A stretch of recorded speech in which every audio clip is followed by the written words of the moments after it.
Добро утро, Бојана, добро утро и за гледачите на телевизија Нова, така како што најави. Денешната тема се однесува на психолошката поддршка кај ретко хроничните болести од автоимуно потекло, кои што многу тешко се диагностицираат кај нас. Лекувањата најчесто кај овие болести може да траат во краток временски период, а можат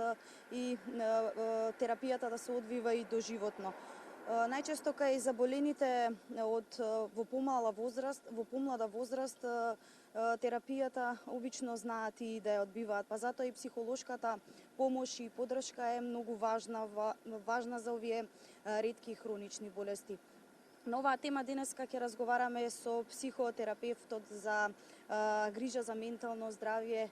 Венета Јанков. Добро утро, Венета, за вас. Ајде да слушнеме колку е важна психолошката поддршка и помош општо кај луѓето, па и кај оние кои што боледуваат од ретки хронични болести. Добро утро и за вас и за гледачите на ТВ Нова. Па со оглед на тоа во каков живот живееме и со какво темпо живееме, сите стресови кои ги имаме на работа, во приватниот живот и се она што ни се случува во секојдневието, сметам дека за секој човек е потребна психолошка помош, односно психотерапија, што не значи дека луѓето надвор во другите земји, кај нив е тоа секојдневие, но кај нас многу потешко го прифаќаат, се осеќаат дека се поинакви доколку побараат стручна помош од стручно лице, па тоа го држат во себе, што понатаму предизвикува уште поголем стрес кај луѓето и тоа го прават несвесно. Да разграничиме кога станува збор за хронична болест и кога станува збор за ретко хронична болест. Па да, има разлика, затоа што во хронични болести можеме да наброиме многу болести, како што се например астмата, дијабетисот, остеопороза и така натака, хроничен бронхит, а ретките хронични болести се застапени многу малку во Република Македонија, како например 20 до 50 души со една болест, која што многу потешко се диагностицира, бидејќи не е секојдневна и лекувањето оди многу потешко. Како психолог, со која болест најчесто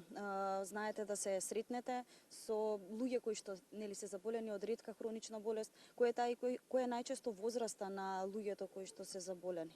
Од ретките хронични болести најчесто се среќавам со мијастенија гравис. Тоа е автоимуна болест која што ги напаѓа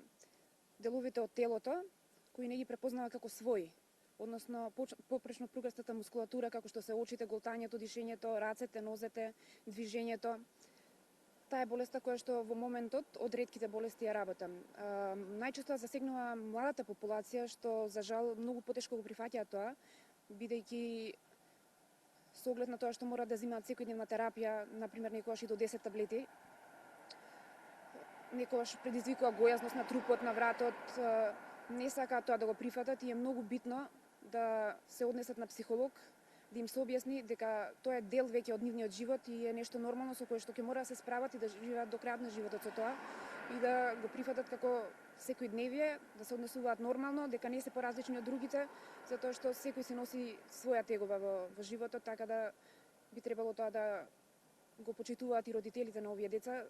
да ги носат на психолог, на психотерапија, што не е ништо страшно,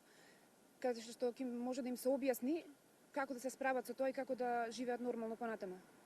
Како психотерапевт и човек кој што работите со овие луѓе кои што се заболени од ретка болест, но и еве, општо еден ваш совет до сите оние зошто треба да се посети психолог, секако споменавте, живееме во едно турбулентно време, каде што потребна е таа психолошка поддршка. Па да, секој оној што смета дека има стрес, дека има проблем во животот, би требало да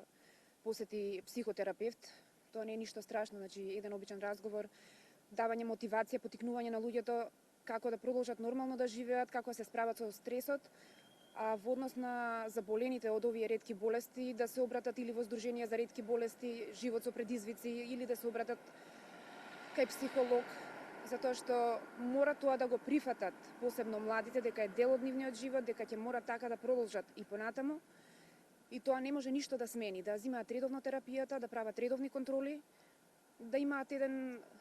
подисциплиниран начин на живот, да не се оптеретуваат многу кога ќе осетат дека им се влошува, да се јават кај својот лекар кој ги води за оваа болест. Тоа би било тоа што би го препорачала јас лично за пациентите и секако доколку се осеќаат негативно, истоштено, исцрпено, да бидат во депресија, да посетат психотерапевт, кој би им помогнал секако да застанат повторно на своји нозе и да продолжат понатаму. Венета, јас ти благодарам за ова гостување во телевизија Нова. Се надевам дека ќе видиме доволен поттик и за сите оние кои што се заболени од тие ретки болести, меѓутоа и за сите оние кои што можеби секојдневието им наметнува да посетат психолог. Ти благодарам многу. Бојана, разговаравме со психотерапевт Венета Јанков на темата психолошка поддршка за кај заболените од ретките хронични болести.